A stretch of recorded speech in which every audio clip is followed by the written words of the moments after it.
Liverpool against Newcastle United, probably one of the most iconic fixtures in Premier League history, given the 2-4-3s. There's always lots of goals between the two sides.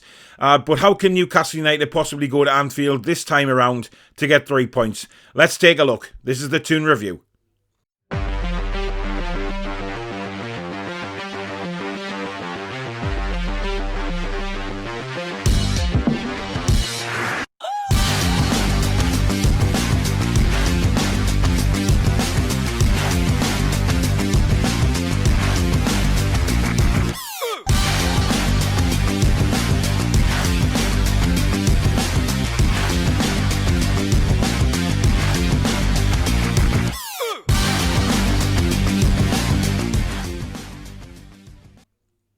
Hi everybody, my name is Paul. Welcome back again to another video where we are previewing Newcastle United's trip to Anfield, where they will face Liverpool on Saturday at lunchtime kickoff. And like I said in the intro, this is one of the most iconic fixtures in the Premier League, given how many goals there's been between the two sides. Of course, the 2-4-3s will always live in memory of Premier League history. And Newcastle United go into this game. You know, we've won the last two, we've pulled away from relegation, but are we playing well enough to get a result at Anfield? Because if we go off that second half performance last week, it's definitely a no-go because we were just awful and quite frankly lucky to get away with the 3 points after that performance. However, things have changed a little bit where Liverpool are concerned. They've got off-the-field problems given the Super League and everything, and certainly when they played against Leeds United in midweek, there was something missing in that game from Liverpool, and Leeds United, for me, should have actually won that game. They had many, many chances, and if they'd been more clinical, they could have won that game comfortably. Now, we know Liverpool haven't been great the last few months, and certainly at Anfield they haven't. You know, we've seen Fulham go there and win, so why can't Newcastle United? It all depends on what Steve Bruce does and what team he puts out and what tactics that he goes for. Because if we sit back against Liverpool, we'll get mullered. We know that. Liverpool's front three will just carve us apart. But they haven't been doing that recently because teams have been going at them a bit more and not showing them as much respect as they have been. Certainly, I think the crowd is a big miss for Liverpool at Anfield, given the atmosphere that they can generate. So I genuinely feel we can get something from this game, but it's on the provision that our manager goes out with a proper attitude and sends the players out with the proper belief that they can do it. Team-wise, I think, you know, he's not going to change it very much, is he? I mean, you know, this three at the back will probably continue with the wing-back system. And I don't particularly mind that because I think the three central defenders that have been playing for us lately have been fantastic.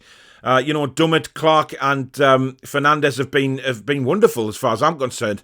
You know, throwing themselves at everything, clearing high balls into the box. Especially the match at Burnley, I thought they were fantastic given how many crosses Burnley were allowed to put in. For me, it's the midfield that is going to be a major problem again. And, you know, we've seen this time and time again. We spoke about John Joe Shelvey not being up to it. Now, he's come out in a recent interview this week and said that, you know, he understands that fans think he's not interested. It's just his body language. It's not him. You know, his mind is fully on the game, but he sometimes gives that impression that he doesn't care. Now, you know, he can say that all he wants, but he hasn't played well the last few games. And it's blatantly obvious that he hasn't. Now, for me, the change that needs to be made in midfield is Willock in for Shelvey. But because Shelvey's captain, he's not going to leave him out. So he'll probably go for maybe Willock this time in for Longstaff alongside Shelvey. And I don't believe that is the right way to go. I think Sean Longstaff has played very well the last couple of games. He's ran his heart out. He's made some important tackles. And he's looking like a decent player again. You know, nowhere near back to his best, obviously, but he is starting to get there. And I believe that a good run in the team will certainly work for Longstaff.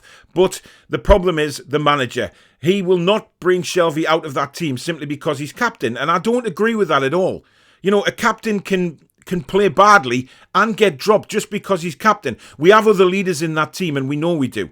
You know, we've got Matt Ritchie there who is just waiting for that armband.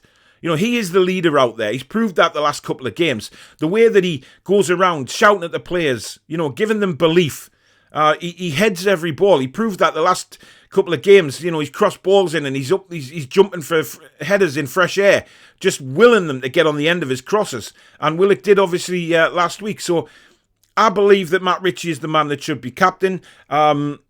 And I believe that the only other change that I would make is obviously Joe Linton left out for Wilson. Now, some people may say it's harsh on Joe Linton because he's looked a bit better, but he was very poor against West Ham. I know he scored, but, come on, he was getting back to his normal self again, certainly in the second half. And if it's a toss-up between Wilson and Joe Linton, who are you going to put in the side? It's got to be Wilson every single time.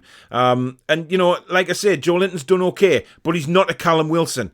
And Callum Wilson was starting to get back to full fitness. He looked alive last week when he came on again, and I think he'll cause a lot of problems for Liverpool's defence, providing we get the ball to him. Now, is St Maximin fit? Is he not? We don't know. Obviously, Newcastle United, you know what they're like. They never tell the fans anything. We'll probably hear about that in Steve Bruce's press conference tomorrow. But we'll have to wait and see. Now, I'm going to say he's going to play because, a lot of people saw him out having a drink the other day and didn't look particularly injured. But if he's got a muscle injury or whatever it may be, again with St Maximin, then, we don't know. But I'm hopeful that he'll play. With Fraser, I don't know. And do I want him particularly near the team at the minute? No, I don't. I don't think his heart's in Newcastle United. I think there's stuff going on with Ryan Fraser behind the background. And, he's not in the right frame of mind to play.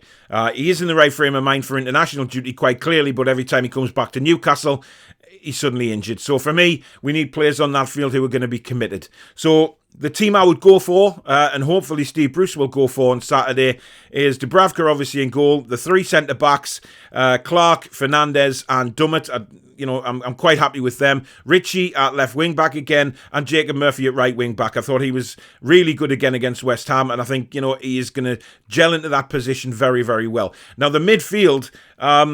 Obviously, I've just said there that I want Willock to come in for Shelvey, but I don't think he will. In all honesty, I think it'll be Shelvey and Willock this time around. He may stick with Shelvey and Longstaff and keep Willock on the bench as an impact sub, but what is the point? The man is on fire. He's full of confidence at the minute, so put him in the team. We've got to do that. In front of them is going to be Miggy. I think Miggy needs to get a bit better up front. He missed that chance against West Ham last week, which... I was dumbfounded about, to be honest, and nobody's really spoke about that. The ball was a simple tap-in on his left foot, but he tried to control the ball and it ends up bouncing away. So I think Miggy's got to be a bit more clinical up front, but there was a lot more running forward from him last week, going at the defence, especially in the first half, and I think that's what we need to see from Miggy at Liverpool from the off. Obviously, St Maximin, if he's fit, he goes in as well, and... obviously, Callum Wilson, without a shadow of a doubt. He's come on a substitute now twice. He certainly looked to be fully fit when he came on last week. He was running hard. And even if he tires after 70, 75 minutes, you can bring him off then. But start him this week. Definitely start him. Liverpool will probably have Salah back. The players to look out for with them are obviously Salah and Diego Jota. He is a tremendous player, brilliant signing for Liverpool for an absolute bargain price.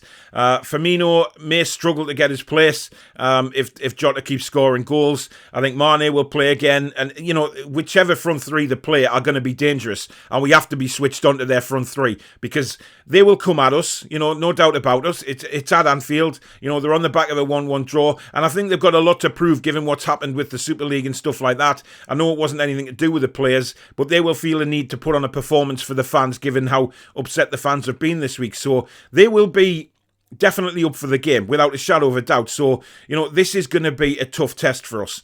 Now, many people have said that it's a free buy for us because we're not expecting to get anything out of the game.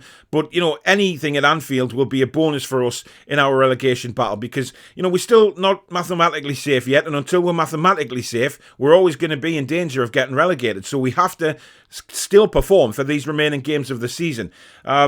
I believe there'll be goals in this game, definitely. And I've said all week that I'm going for a 2-2 draw. Nothing's really changed my mind on that. I think we're good enough to get a draw at Anfield, given how things have gone for Liverpool lately. But like I said, we've got to be aware that they're going to come out flying for this game because of what's happened this week with the European Super League.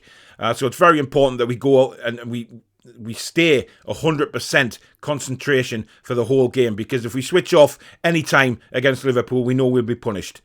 But we've got to be optimistic. You know, we played very well in the first half against West Ham. That's what we need to focus on in this game, not the second half. We need to play like we did in the first half. But what I'd love to see from Newcastle United this weekend is a game of 90 minutes, not 45 minutes, not playing badly first half, well second half and vice versa. I want to see a full 90 minutes. Us go at them for 90 minutes and stay switched on for the 90 minutes. So whatever Steve Bruce says in his team talks is going to be very, very important, because whatever he said at half-time against West Ham screwed us. And we're better than that, you know what I mean? So hopefully we'll come away with something from Anfield. Let me know in the comments below what you think of that team, what you think the result might be. Are you confident that we can get something at Anfield this week, given what's gone on? Leave a comment. I answer all the comments that I possibly can, so it's good to get your ideas and what you think will happen in the game. So do leave a comment. And if you have enjoyed the video, guys, please hit the like button, because it does help build the channel. And of course, if you're new to the channel and you like what you see, please do consider subscribing. I'll be back live tomorrow night with obviously a press conference reaction. Saturday, straight after the game, will be match reaction live. So that is proven to be a very, very popular show. So get yourself on in the live comments and let me know what you thought of the game. And also, we'll be back on Monday with the crazy show known as the Four Horsemen of the Toon. But in the meantime, guys, enjoy the rest of your week. And hopefully, here's to something on Saturday. How are the lads? Take care. Be strong.